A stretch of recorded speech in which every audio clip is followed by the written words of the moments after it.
Hi, everybody. Welcome to this session called Why Are the Comfort Women Still Relevant Today? My name is Judith Mirkinson, and I am the president of the Comfort Women Justice Coalition. Also with us today is Phyllis Kim, who's the executive director of the Comfort Women Action for Redress and Education, based in Los Angeles and Seoul, Korea, and Mindy Kotler, who manages a small think tank in Washington, D.C. called Asia Policy Point, which specializes in studying Japan and Northeast Asia, and particularly interested in the relationship of US policy to these countries and in what she calls the history issue. And we're going to begin with Mindy Kotler. I'm going to wait maybe 1 or 2 minutes just to see if anyone else is going to join us. Are there more people that have registered, Phyllis, who aren't online yet? Okay. Let's just go ahead. Yes. Yeah. I'm also going to ask everybody to mute, and this is being recorded. And now I'd like to turn it over to Mindy. Hi, welcome from Washington, D.C. It's an extremely beautiful day today. The cherry blossoms are in full bloom everywhere. It's warm, it's nice, and everyone is trying to learn something new today. This question of whether comfort women are relevant today or not is something I hear every day in Washington. I work on issues of Japanese war crimes and history, and people just wave me aside and say, oh, that happened 80, 90 years ago. Doesn't matter. Let the past be past. But there's something very significant and very different about what happened to the comfort women that makes it even more relevant today than it was when it happened, or even post-war, the Tokyo war crimes, because the comfort women actually now matter more today to people who are policymakers and people who think about foreign policy and who think about war crimes and who think about women's policy, which while that did not happen in 1940, 1937, 1945, 1946, it did not happen. The issue of caring, understanding, and articulating the kind of violence against women in warfare didn't exist until starting in the late 90s. And I want to start with us and think about that while I talk about a story that happened as a war crime in 1942. A group of 22 Australian nurses were shipwrecked on a little island near Java. They were found by the Japanese soldiers, the same soldiers who happened to have invaded Hong Kong and did the horrific Hong Kong hospital massacre. So they rounded up these 22 young women, mostly young women, not all. They gang raped them, they tortured them, and then they lined them up in the on the edge of the ocean, and they had them wade into the ocean, and they machine gunned them to death. One, however, was only wounded in her hip, and she was knocked out. And when she came to, she realized she was floating with her friends, and the Japanese had gone. She then went to try to hide, and she realized she couldn't survive on this island by herself, and she went and found the Japanese who were occupying the island. The Japanese were none the wiser. They had no idea that she was a survivor of the massacre. So fast forward to the war has ended, and the Australians realize when she's repatriated, she was one of the survivors of a massacre. She had a poignant story, a horrible story. And so they dressed her up and they put her and took her to the Tokyo War Crimes Tribunal trial. And they said, we want you to testify about the massacre. And she said, I would be happy to do that, but I want to talk about, and she wrote down in her testimony about the rapes and the torture. And I said, no, the American lawyers and the Australian keepers said to her, you cannot talk about that. You can only talk about the massacre. So before she died, a number of women historians started to look into her story. And finally, one of them said to her, what really happened? Were you raped? And she said, yes. And they looked at the records for the POW camp where she was held, and they realized that she had gotten syphilis and had miscarried. And that there were, and then they looked at her dress, which she had kept throughout the entire 4 years, and they realized that the bullet hole was not by her hip, but was in the bodice of her dress, which means that the top of her dress had been pulled down. So this story was never told in a court of law, in a war crimes court. That today would never happen. We didn't have the knowledge, the language, or let alone the care until starting into the 1990s. The idea of rape as an idea of power, as opposed to sexual pleasure, didn't come about until the 70s. We didn't have a word for the Stockholm syndrome until the 70s. It wasn't until the Kono statement and the women that advocated before the Kono statement, which came out August 4th, 1993, did we have an awareness that this kind of action was not a normal course of warfare, that taking women, whether you recruit them with the idea of giving them a job, or you grab them off a rice paddy, or you tell a village elder that give us 3 women or we'll burn down your village.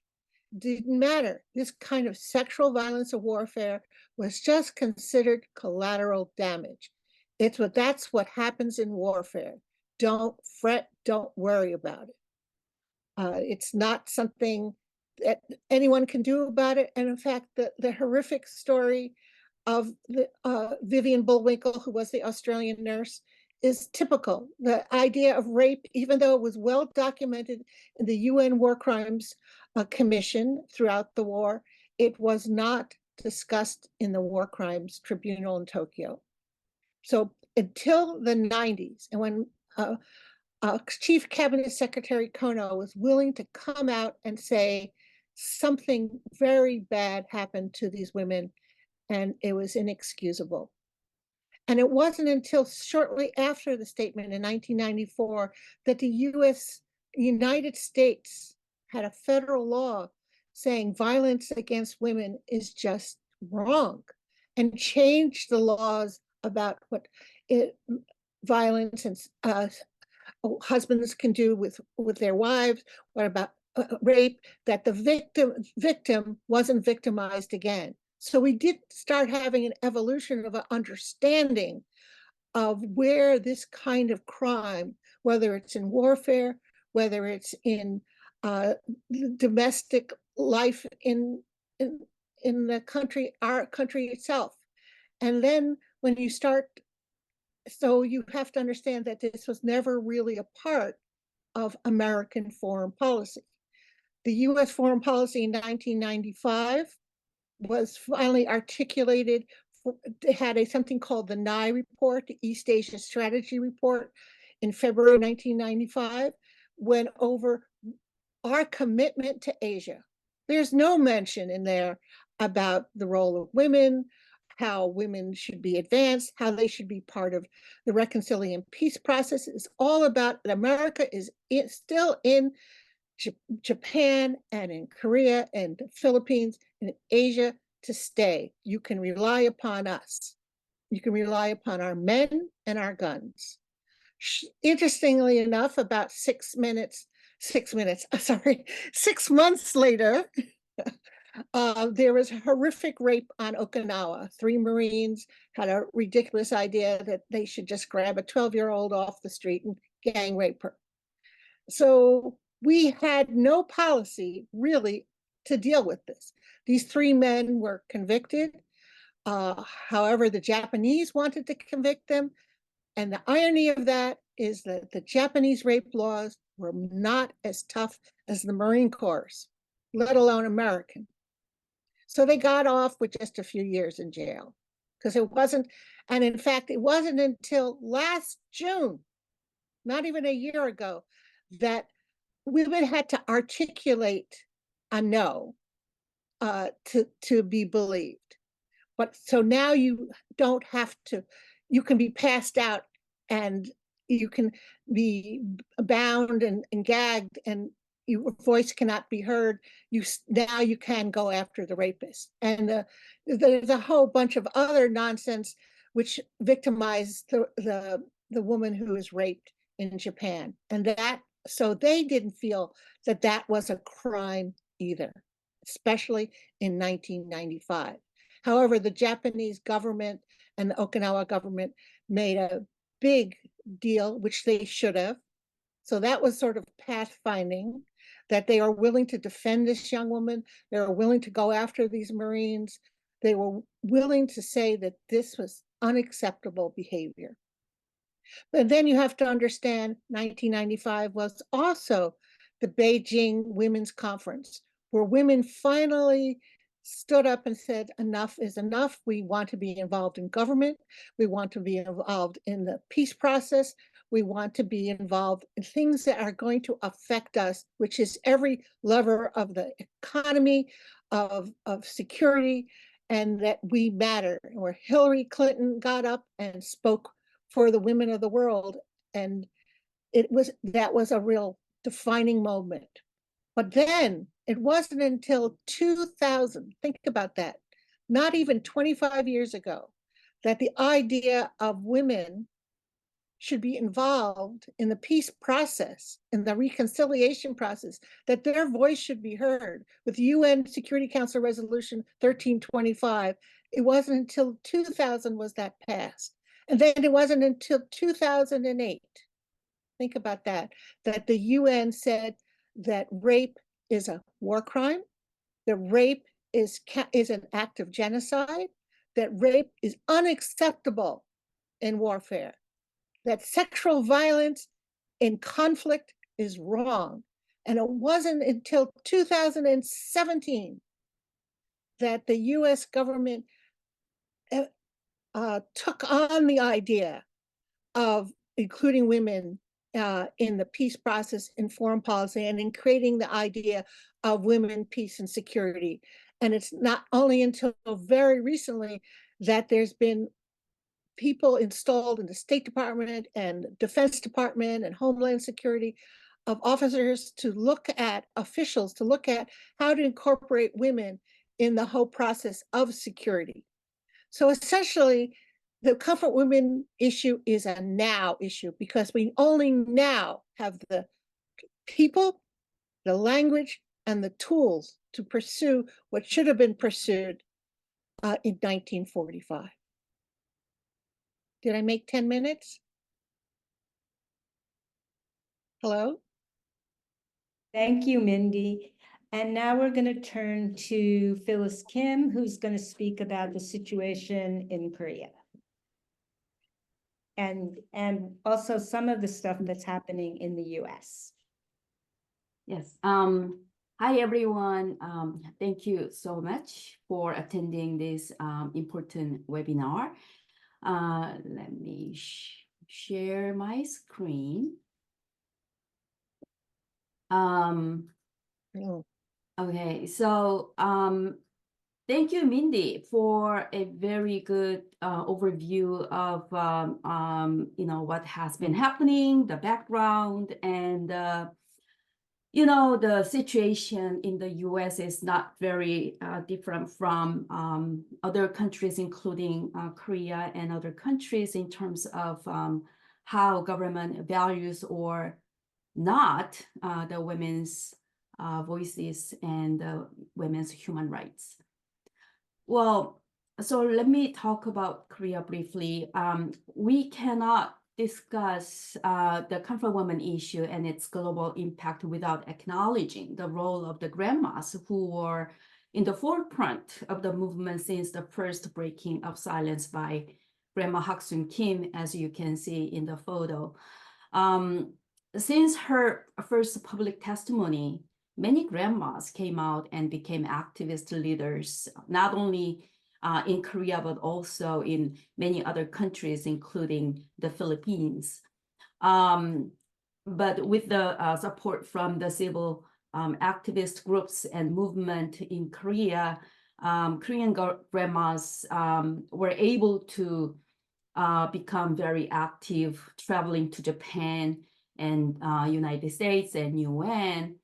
In the United States, grandmas actually played a critical role in the passage of the House Resolution 121 in 2007, and the subsequent memorial building movement in the United States, such as Glendale and San Francisco. And grandma's role was not small in defeating the lawsuit against the city of Glendale to remove the peace monument.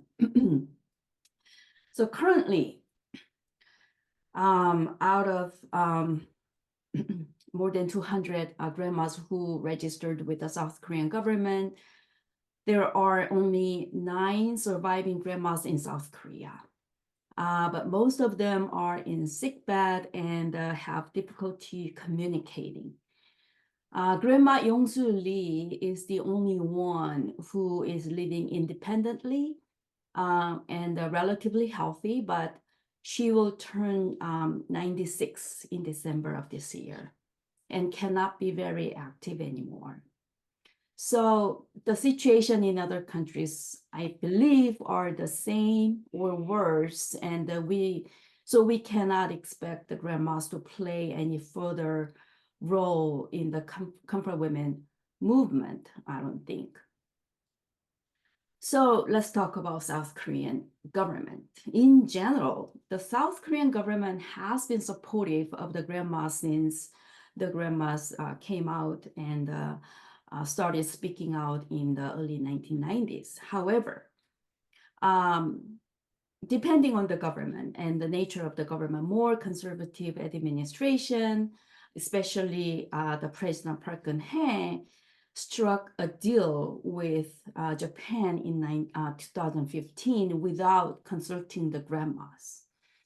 And later on, although the deal fell apart and the foundation based on the deal was officially dissolved in 2019, Japan is claiming that the comfort women issue has been resolved based on the 2015 deal still today. So in 2021 and 2022, when President Moon's term ended and the new president, Yoon Suk-yeol, came into office, during that 2-year period, Grandma Yong-soo Lee conducted a last campaign to plead the South Korean government to take the issue to the ICJ, the UN International Court of Justice, to get acknowledgement of the comfort women issue in the international forum. But both President Moon and President Yoon turned away and acknowledged the 2015 agreement as an official agreement between governments. Currently, the extreme conservative Yoon Suk-yeol administration is putting the US, Japan, Korea Security Alliance as the top priority and antagonizing China and Russia, acting like a spokesperson for Japanese government, not only in the issues, historical issues such as the comfort women or the forced labor, but also other important issues such as the release of nuclear water, wastewater, and other things. But so what's going on in Korea? In less than 2 years of presidency, President Yoon has lost considerable support from the Korean public. And the people are right now very angry, not only for Yoon's foreign policies, but also its blatant abuse of power and nepotism, using the prosecution office as his weapon to crack down the labor movement and the human rights movement and civil movement, and to prosecute his political opposition with false claims and using his right of veto to protect his wife's illegal activities.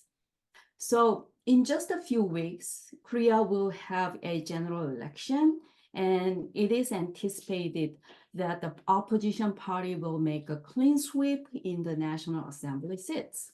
So in this situation, what we should do? I think it is really important that we continue our activities in the United States. Well, in the 1990s, there was a series of lawsuits by the grandmas of different countries against the Japanese government to gain justice and demand compensation from the Japanese government. However, all of the lawsuits failed in Japanese courts. In 2000, there was a landmark People's Court in Tokyo, the Women's International War Crimes Tribunal on Japan's military sexual slavery, where the Emperor Hirohito was found guilty posthumously for the responsibility of creating and operating and abusing the women's rights as sex slaves during World War II.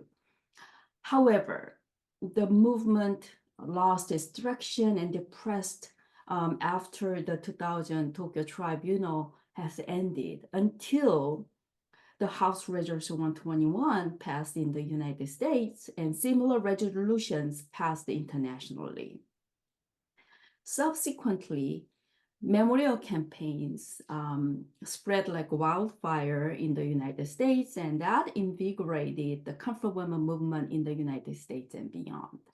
So here's what we think we need to do. Things are not easy for us because, as we know, the Japanese government has designated the United States, especially US and the European countries, as the war theater in the history war that Japanese government is attempting to polarize the issue as a Korea-Japan dispute or an issue that Chinese Americans are trying to use to gain to bash Japan in the US-Japan relationship.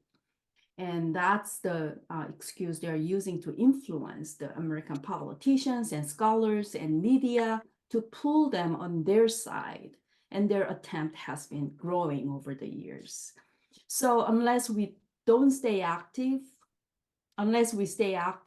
and continue our efforts to educate the teachers and the public, the issue will be forgotten and the history will be revised. So this Japanese influence is evident in many levels. For example, last year, Glendale celebrated its 10th anniversary of the Peace Monument, and Congressman Adam Schiff from Pasadena has been very supportive of the comfort women issue from 2007, but last year, his office would not return our repeated requests to support the 10th anniversary event of the Glendale Peace Monument. We know also about Harvard professor Ramjayer and other American professors who are disseminating revisionist claims, just like Japan, in academia and media. So I think this shows that we must continue our activities to raise awareness in the US and pressure Japan. Another very important aspect is the UN. Since the two landmark human rights reports by the special rapporteurs, Kumaraswamy and McDougall in the 1990s, the UN Human Rights Committee has been maintaining its position that Japan has not resolved the issue still. The six ways to resolve the issue in the rapporteur Kumaraswamy was Japanese government's acknowledgement, apology, compensation, investigation, punishment, and education. But none of this has been carried out by the Japanese government.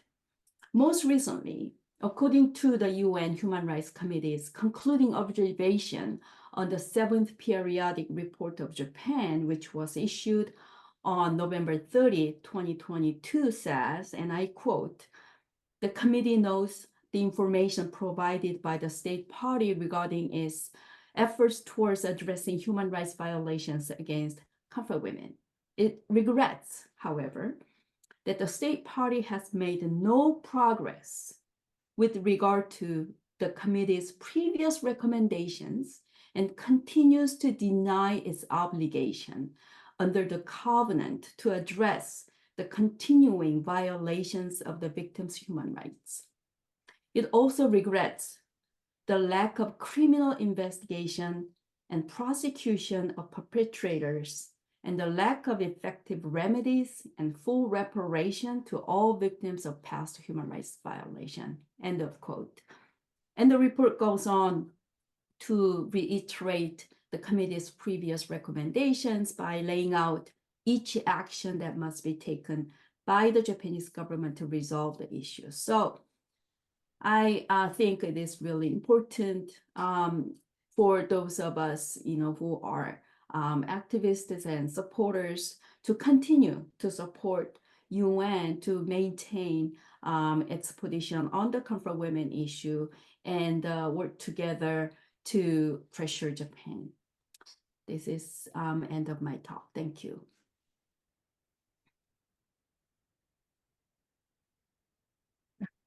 Thank you so much, Phyllis. I'm going to speak a little bit about sort of the current situation as well and the importance of the comfort women issue and also the issue of historical denialism. I think we have to place ourselves within the context of what is happening in the world today. And we're certainly living through a period where we're seeing unprecedented genocide and slaughter in Palestine. We're also seeing in many other countries the destabilization of civil society, whether it be in Haiti, in Congo, in Ethiopia, in Myanmar. We could go on and on. And we know that this kind of destabilization, that war, leads to sexual violence and to the oppression of women. And we also see that in the destabilization that's leading to mass migration. So when we think about the issues of the comfort women, and we think about how that institutionalization came about, then we can look at the same similarities that have progressed to the present day. And that's why it's so important that Japan, in particular, takes responsibility for what they did, even though it was 80 or 90 years ago. We also are living through a period where we see what we would have to call right-wing, even fascist governments coming into play throughout the world. And part of this, interestingly enough, in Europe in particular, but also in Japan, is a continuation of rewriting and revisionism about what happened in World War II, a revisionism of history. And that's so much a part of how Japan looks at the comfort women issue. It's interesting, they Absolutely. It's true they had a Kono statement in the 90s, but since that time, they have refuted that statement again and again. They have taken the issue of the comfort women, as well as the Nanjing massacre and other atrocities that they perpetrated during World War II, out of the textbooks. They call the Nanjing massacre, for instance, just an incident. I mean, 300,000 people were murdered just in 6 weeks. They call the issue of the comfort women. They keep insisting that these women, and they keep minimizing how many. I mean, at this point, we think that it could be up to 500,000 women who were sexually enslaved during World War II. Hundreds of thousands from Korea, but also, and people don't often realize this, hundreds of thousands from China, and then thousands from the other many countries of the millions of acres that were occupied by Japan during World War II. So this denialism of history goes along with how Japan sees itself in the current period, and it goes along with the rearming of Japan. And as Phyllis talked about, the alliance between Japan, Korea, the Philippines, Australia against China in this period with the United States, and that leads the United States to be complicit in denying this history, as they were when they absolutely agreed with the 2015 agreement. This isn't the only incident in terms of Japan that denies this history. Recently, several of us from CWJC went on a trip to Japan to commemorate a massacre that happened 100 years ago called the Kanto Massacre. And 100 years ago, in 1923, there was a huge earthquake in Japan called the Kanto earthquake. And as a result of that earthquake, there were these rumors that went around, and they said that their Korean workers who were in Japan at that time and who had been colonized by Japan had been poisoning the wells, as well as Chinese workers. And as a result of that, and because of the racism towards Koreans in Japan, more than 6,000 Koreans were massacred in the most brutal of ways. And there's tons of evidence for that. There's testimony, there's papers from the police departments, et cetera, et cetera. To this day, the Japanese government denies that that actually happened. They say it just never happened. And that is a very, very dangerous precedent, just the way it denies that there was a comfort women's system. It's dangerous because when you do that, when you refuse to take responsibility, you open the floodgates to that happening again. And today we see, there was just an article, for instance, in the New York Times today about the sexual violence that's happening against Tigray women in Ethiopia. There was just another article about how women are being sexually enslaved during the war in Congo. We know that there's sexual slavery that happens. I know a young woman who was sexually enslaved just here in Oakland, California, for many, many months. And so the fact that a government refuses to take responsibility for what happened before just leads other governments, as Mindy talked about, that just say, well, this is just what happens. And unfortunately, despite the fact there's a Palermo protocol that talks about sexual slavery and sexual violence, despite the fact that there is the Rome Statute that talks about the fact that sexual slavery and sexual violence during war is a crime against humanity and a war crime, despite the fact that over and over again, many people will denounce the fact that there's sexual violence. It is occurring actually more and more and more. It's just part and parcel of the destabilization that we see. For instance, for migrant women who are coming through Latin America, through the Darien Gap onto the border in the United States, they talk about the fact and they testify, many of them are raped. They're raped at home, then they're raped on the way, and then they're raped when they get here. So we have to talk about, we have to combine the issue and demand that the comfort women get justice with the fact that the women of today get justice.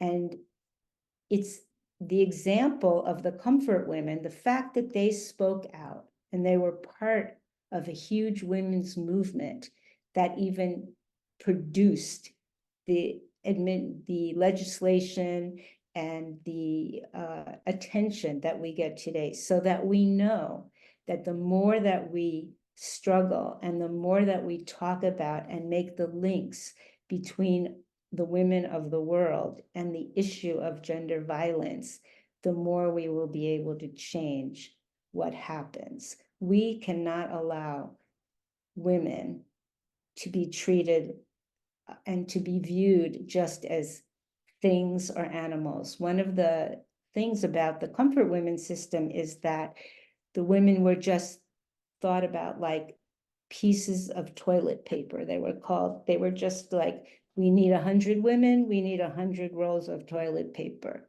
And it's interesting because the idea that men need sex during war and that they're allowed and that they think of women as objects, as things, is something that's so omnipresent in human history and in human society that it's when we actually deconstruct what happened during the comfort women's system and when we deconstruct what is happening all over the world that we will make progress. But that will only happen when we make that demand and that when we work together. So we cannot let the forces of the right wing, which would put us backwards, such as the ones that are denying again and again that the comfort women's system happened, we cannot allow them to actually win this battle. Now I'm going to turn it over if there are questions or other comments. I'm open to that.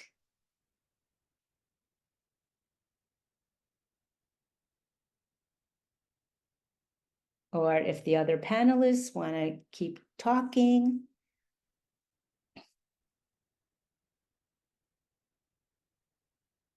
You're muted. Sorry, I wanted to add that since we now know that sexual violence and warfare is a crime, that we do, in many respects, the Japanese will acknowledge that if these women were sex slaves, they refuse to acknowledge that they're sex slaves, but they acknowledge that there was some harm to their dignity. You have Japan, who is a modern, industrialized G7 country. It's the only G7 country that's has gotten up and denied this kind of history. You would think that to earn their respect, should be the example. And then you have Prime Minister Kishida, who got up in the UN in September and says his country wants to pursue the protection of human dignity.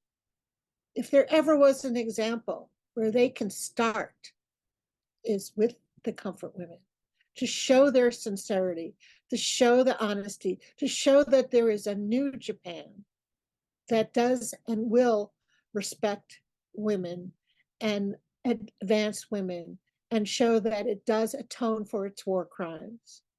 They have an obligation to be an example. And now we are tied around, they're wrapping themselves around, again, US foreign policy, and saying that we're going to join you as an ally that will fight with you, even though their constitution says they cannot. They want to win American trust, as if we're still in an ancient world where men only trust other men who they can fight with. So we, the United States, is demanding nothing of Japan other than money and war material. And we have a foreign policy that's supposed to be gender aware, that emphasizes women, peace, and security. We are not following the half of the foreign policy we claim we're promoting. We need to keep our ally accountable to our principles. Why we're giving Japan a pass? Is it because they're such a naughty child that they make so much noise and have a tantrum that we just let them blow off some steam in the corner and hope it'll go away? We're not being accountable if we don't let them be accountable. So it makes me very angry. It's again basically shutting the women's movement, the American women's movement, off to a side. And it's just, I can show you speech after speech from both the Obama and Biden administrations. And I'm very sympathetic to the Obama and Biden administrations. They've done a lot to advance women. But when it comes to issues of national security, it's just the women's issues get shoved aside as irrelevant. And that we need to give some thought to that. We need to start saying no to the Japanese. I think we are also getting caught up with the US-China Cold War. Well, and that that's has another really problem. thrown a harbinger into the historical narratives. Japan is remilitarizing, and that's very scary. They just bought 400 Tomahawks, which are long-range missiles from sea to land that covers 1,000 sea miles, and that covers the whole the Pacific coast of China, Shanghai, Nanjing, and that area, all the way to Taiwan and also in Korea. And it is very scary that the Ninth Amendment has been totally repudiated and with impunity. And I think that that is all tied up to the idea that Japan will be doing the fighting for the United States if there's a war that breaks out in the South China Sea. Maybe we could debate this. Our Article 9 says they do not go in an offensive war. Well, they reinterpreted so that we can do joint maneuvers, we can train together, we can allow American planes on Japanese bases, wounded American soldiers can be in Japanese hospitals, which was always uncertain until fairly recently. Whether they actually will fight with us, that's what Article 9 stands. You don't see them moving too quickly to take that away. They're going to hide behind that when the fighting starts. And 400 Tomahawk missiles can't do very much when you have a nuclear power, which 5 nuclear bombs will just completely destroy Japan. It's that quick and that simple. Yeah, I think there's some validity to that, whether Japan will allow its people to take up the arms on behalf of another country, especially when after the Second World War and after the Peace Amendment had been adopted, Japan has not lost one soldier, to war. And so that's a record I think that they wanted to keep. But the idea, though, that they are, providing the airspace and be in a ready position to afford arms and access to passages, make it easy for Japan to be forgiven, quote unquote, on their own crimes. And that's what they're hoping. yeah. But they're not going to really do very much. And most of the money they're spending is buying stuff from us or paying for the base real estate and the base workers. So it's a subterfuge. I, Let's answer, let's, Yeah. let's answer some questions. Marcy Tanter says, I'm working on a book for high school students about the comfort woman. How do you approach teaching the issue to children? It can be very frightening to them. Well, Yeah. if I may, I'd like to address the question.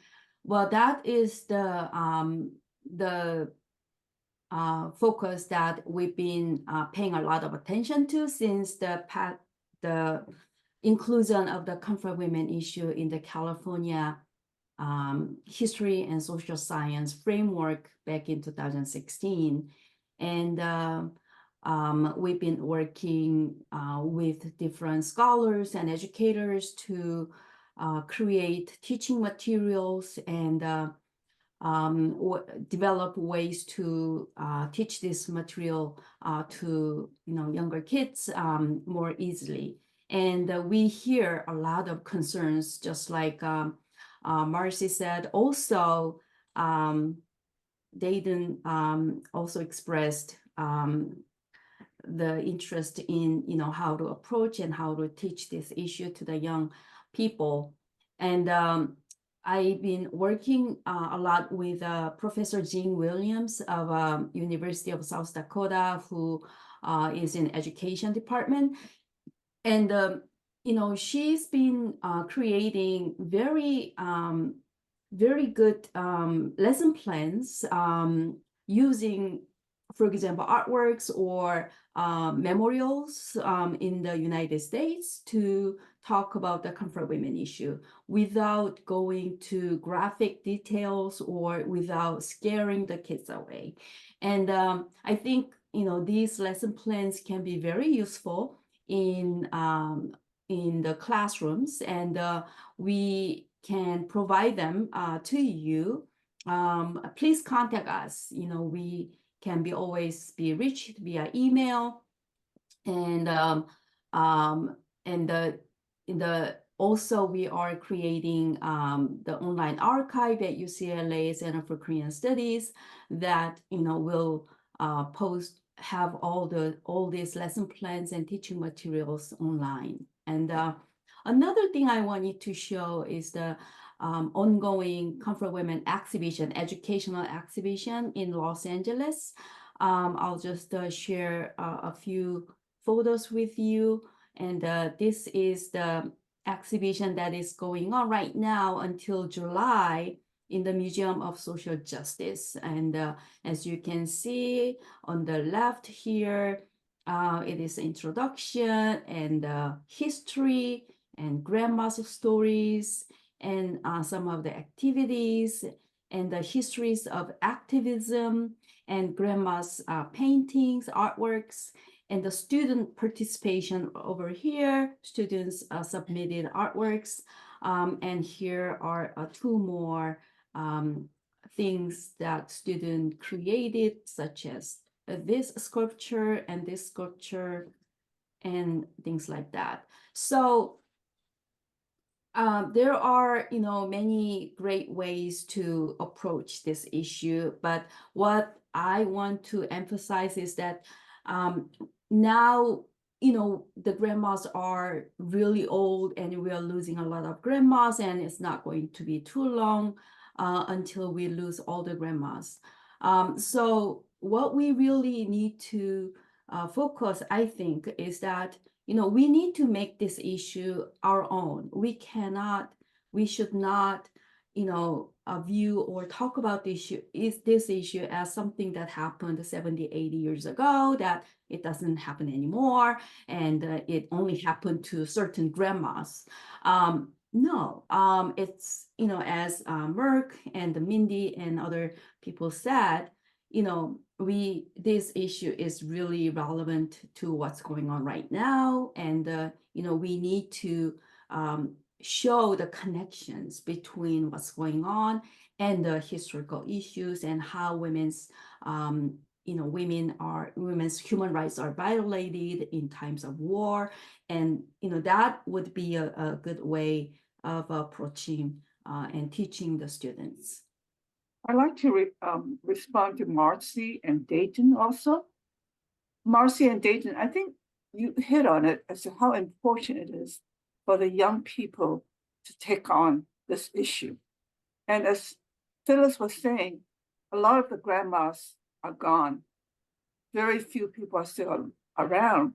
And so CWJC and CARE have started a program called Eternal Testimony, where we actually record the testimony of these grandmas and then use a digital in technology, DIT system as developed by the Show Foundation in preserving the testimony of the victims of war.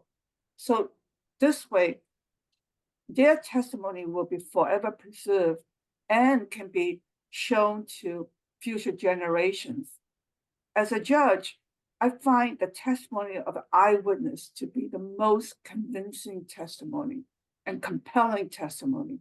It's first-person testimony, and that's what we are doing, Marcy and Dayton, using their own testimony, preserving them, using modern-day technology to preserve them for future generations, so people in the future and you, high school students, can really feel and identify with these victims of war that happened 70 years ago, but are so relevant today as what Judith and Mindy have just testified to, as what's happening to the world around us, to the violence against women happening every day in every corner of the world. So that's what we're doing, Marcy and Dayton. And I think if you are really interested, CARE has an excellent museum, and check in with us, CWJC, on our Eternal Testimony program. But we are working every day on how to fight the revisionism and also denialists on this issue of violence against women. I have two items to bring up also, which are very good items actually. BBC is now showing actually a program that they made last year in October with the help of Pei Chu, the author of The Chinese Comfort Woman, and it's about a Chinese survivor. They translated her narrative into English and do a voiceover, and it is being broadcast right now. And then also in June, Toronto will have his first, North America Holocaust, Asian Holocaust Museum, which we will feature our Eternal Testimony program there, as well as a collection of our a mini maquette of our Comfort Woman Memorial. So things are happening. And I would say that across the board, I find people much more understanding of the Comfort Women issue than in 2015 when we first started. I remember demonstrating in front of the Japanese consulate, and we're saying comfort women. Is, well, what are you talking about? What comfort women? You have no idea. Now, I think the majority of people understand what that is. And when you talk about sexual slavery, they immediately identify with that. So even as you know, as bad as it looks right now, we have made a lot of impact. But there is a question there, anonymous attendee. It asked whether the U.S. is not interested in pursuing Japan to admit its war crimes due to political reasons. I do want to echo that, although I know that other people may not give it too much credence. I do believe that Japan is given a pass on its war crimes because the U.S. needed Japan to be a part of the U.S.-China Cold War, and to be if there's a war, that they want Japan to be ready on the fire.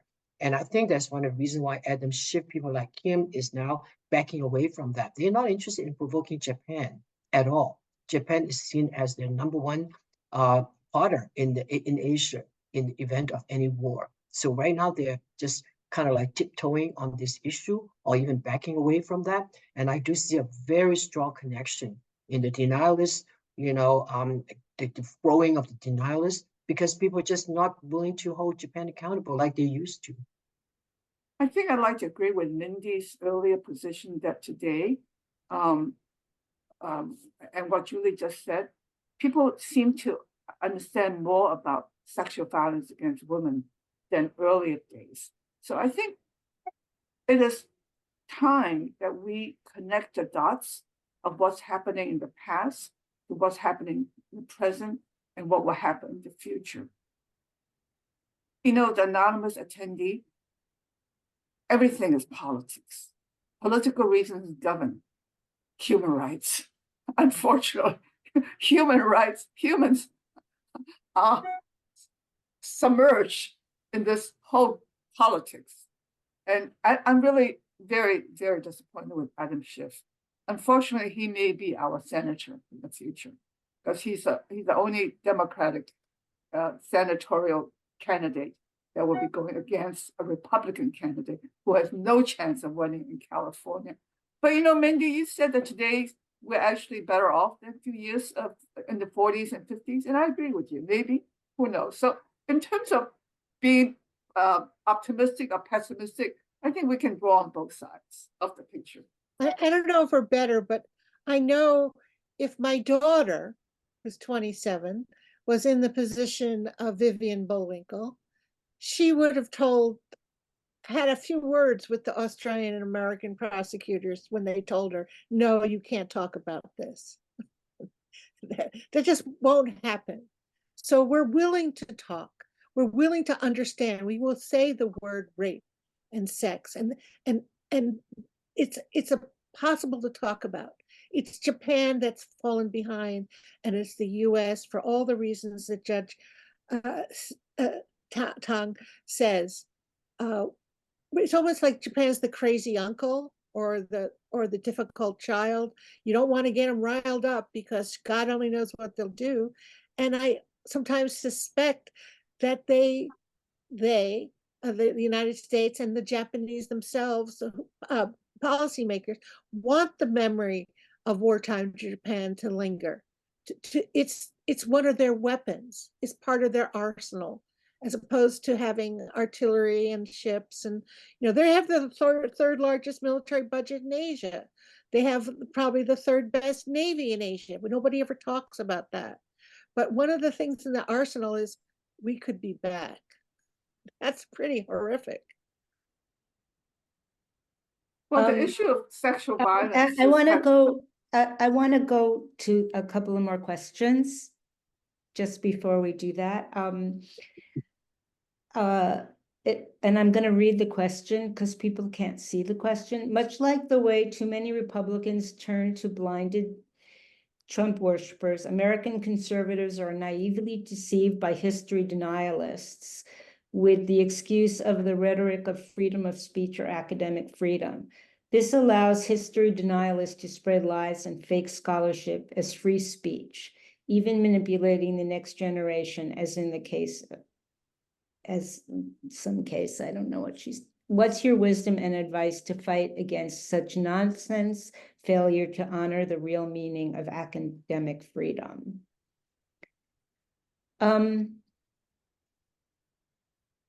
Just the truth. I mean, I think that we're really in this period of we're fighting about truth and denialism, and that's why this issue of historical denialism, whether it be the Japanese, whether it be the Israelis, whether it be the Americans, is so important. And I think the thing about World War II is that there's a lot of mythology about World War II and what actually happened. And this just continues a feeling of power, of war, of heroism that actually has no relationship to reality. And I think what we have to do, and women get crushed in this historical denialism, and we can see that. I think we can see that with the laws that are happening, whether it be the taking back of Roe v. Wade, whether it be the prosecuting of women who actually pregnant women who have abortions, whether it be all the stuff around not teaching around sexuality and gayness. I mean, all of those things are ways of going backwards, and really of denying people's humanity. So I think that we really have to fight about that in a way, and we have to tie it. We have to look at these issues as tied to a right-wing trend and tied to conservatism, and we can't give in. We have to insist that the truth, that there is a truth. And now there's another question.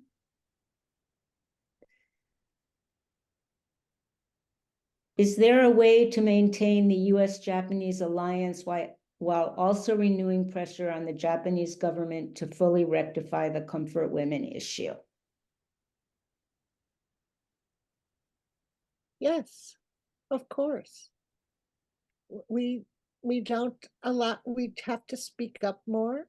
We have to say, or maybe we have to have a few conferences in San Francisco and explain, oh, so sorry, you can't come. You undid sister city relations. We need to make Japan accountable. The reality is we hold more of the cards. Who else is going to go defend them? Nobody. And if they deny us their bases, who are they kidding? And if they don't want to listen, well, what do we do with people like Hungary and other countries? We shame them.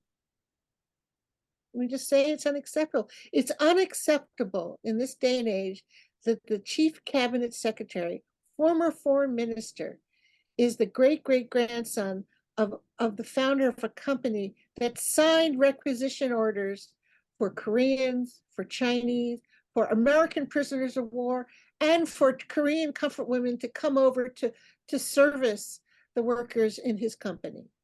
And the son, who is a Harvard grad, well, that doesn't say much these days, refuses to apologize. Refuses. It's unacceptable that Nippon Steel wants to buy an American company without anyone saying to them, 6,000 American and Allied prisoners of war were slave laborers for your company, and you've never acknowledged it, even though there's plenty of documentation by your own company, by the Japanese government, by the US government, that happened. And wherever there were industries, there were comfort women as well. So we need to speak up, but the Japanese have made a full effort to teach the American Japan managers to, oh, that's unimportant. It's something that happened in the past. Oh, and it happened to women, what they're like. The people who work on women, peace, and security need to speak up. I think.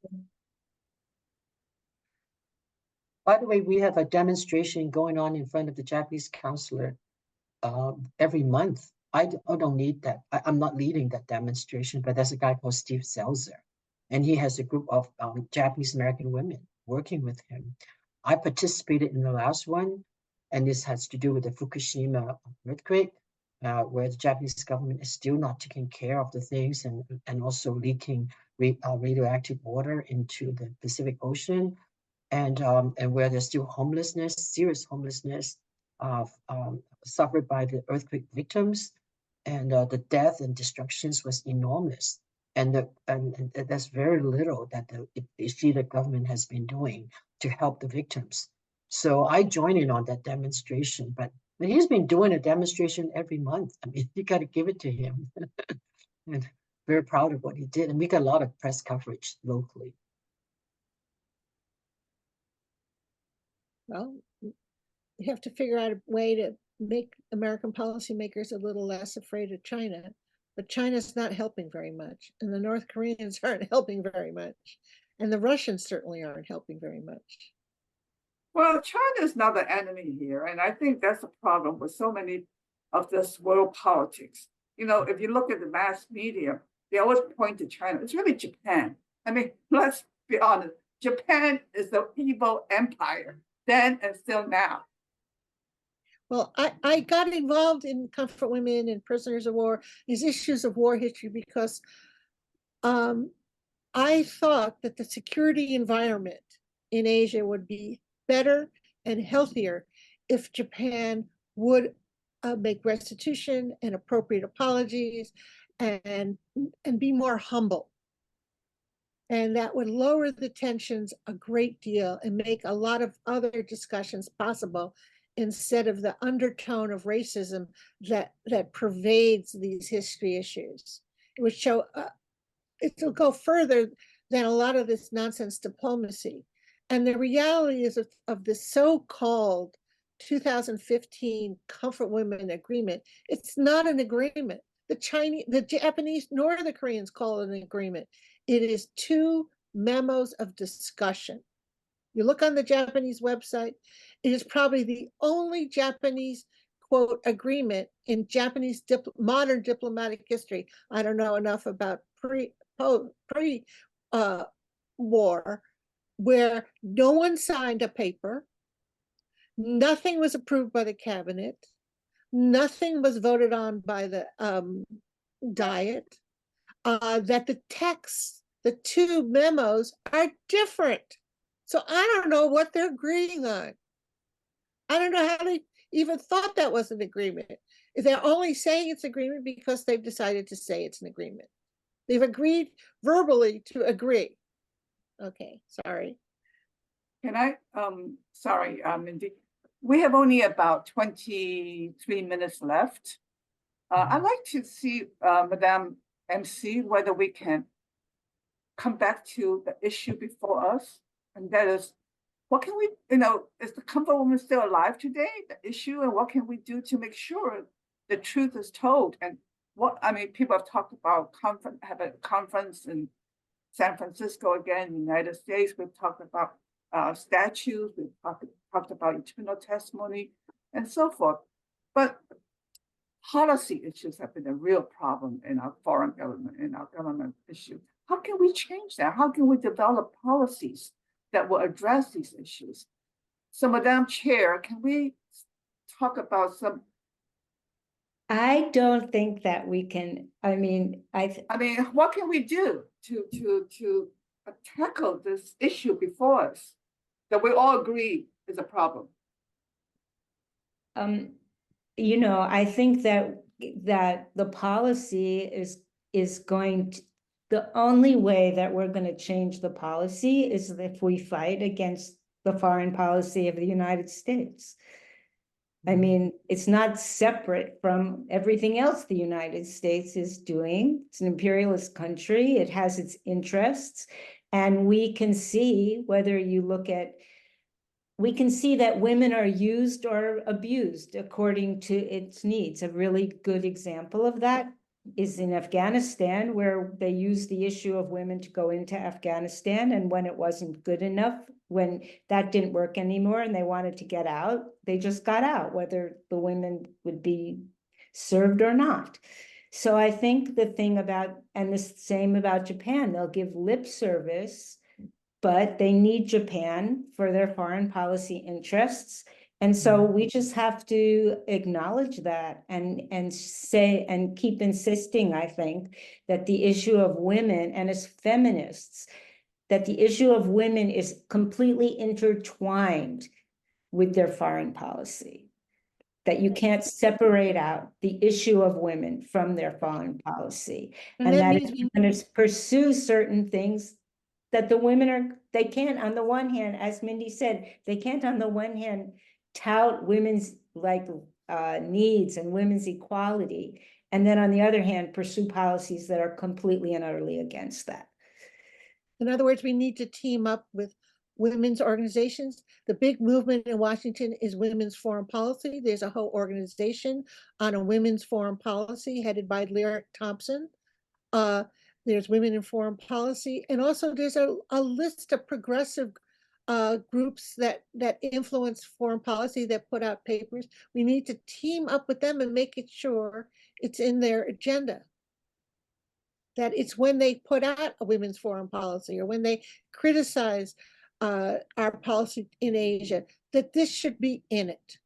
And the only way is if we're going to have to work with these groups and educate them and not say, well, okay, we have this can wait. No, it can't wait, because what happened in the past is happening now in spades. In fact, when I heard the first reports of Hamas going into Israel, the first thing I thought of was the rape of Manila and the different invasions of Japan. And I said, well, I bet you there's going to be a lot of sexual violence, and that the Hamas troops, or whatever you call them, terrorists, were high on drugs, just like the Japanese. Because all the I'm Japanese sorry. I don't think that that's true. Actually, those reports have been completely disputed. So the whole use, actually, the US has used and said that Hamas committed all these rapes. And actually that has been disputed. And also people haven't talked about the Israeli sexual violence. So I'm sure there was sexual violence. However, the Well, way I know what happens when you put men in those kind of situations. that might be true, but then you have to talk about they the clearly Israeli were on the sexual same kind of violence as drugs well. the Japanese were. It was a textbook example, and I'm embarrassed that you're saying some of the things you're saying. Well, anyway, Well, I think war is terrible. Let's get away from think- that. I think war brings out the worst in people, and women are always the victims of war. Happening now in Gaza, and it happens now in all these Haiti and everywhere.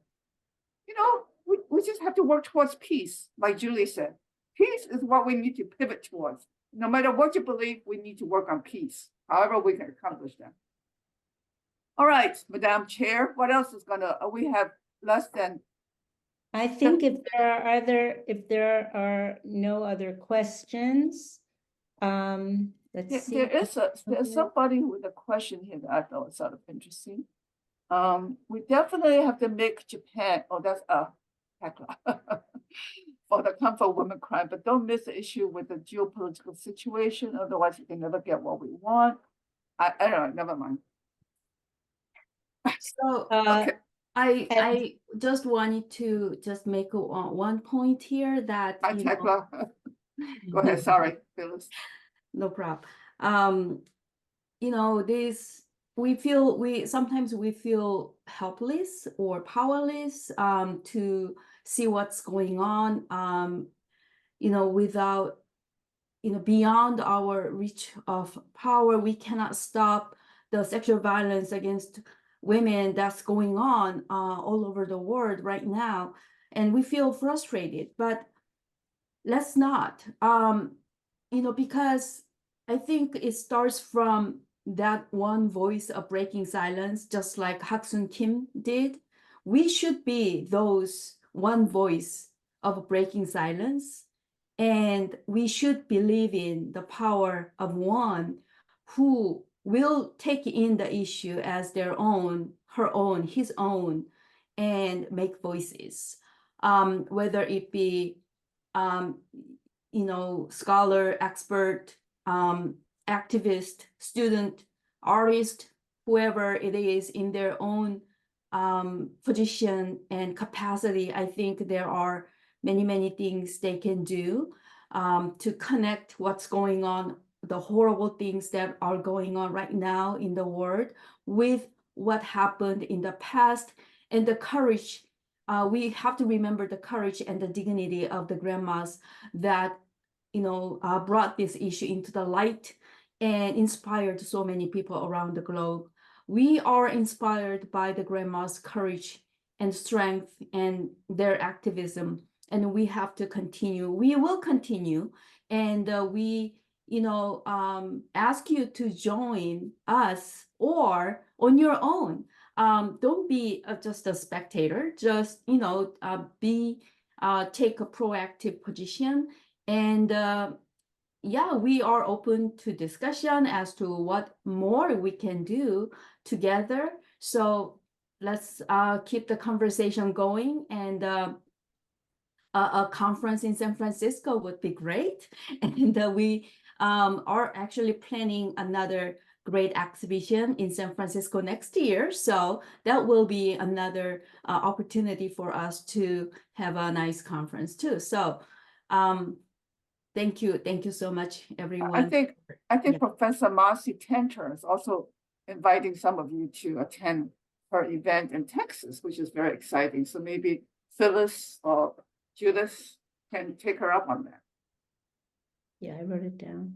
Yes. Yeah, I think that we have seen over the past years that when people really organize, whether it's around war or whether it's about women's issues, that actually that's one way that we can really change policy. It's only when people organize. And I agree completely with Phyllis that we can see the power of the grandmas.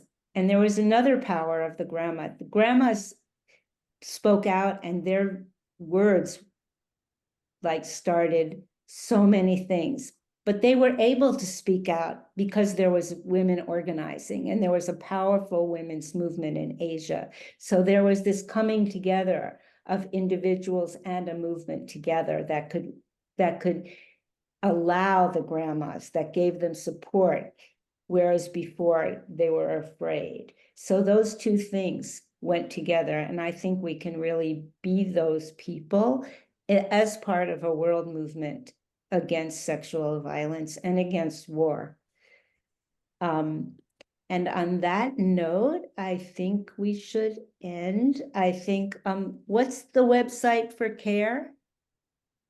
comfortwomenaction.org, and you can always email me at comfortwomenaction@gmail.com. You want to write that in the question? I think there's a way of writing it in the question and answers so I that also people can. I'm sorry. I also put up some links for the BBC program that people can access. It's really interesting. It's about a Chinese comfort women was interviewed, and I think it's going to be really, has worldwide impact. That kind of information, and then also the Asian Pacific War Museum in North America in Toronto. I think they're inviting everybody to go to the opening in June. So I plan to go, and I think Lillian's going to come with me.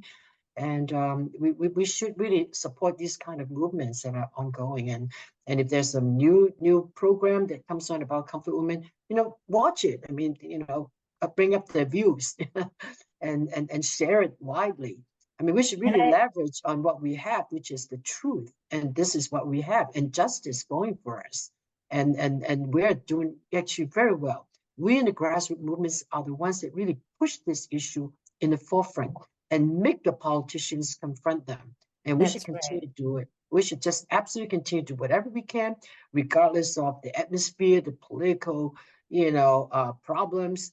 We should just keep pushing the issue, but recognize also the political, backgrounds behind it. Recognize it very clearly. And I also would like to invite all of you to come to San Francisco and see our beautiful memorial. Come to Glendale and see their beautiful memorial. And yes, and ours is www.remembercomfortwomen.org. So you can get in touch with us there. And with that, I'm going to close this session and hope you all have a very pleasant afternoon and evening or morning, depending on where you are. Judith, before you close, I want to say that look at us. We're also getting older. I mean, Phyllis talked about the grandmas for getting older.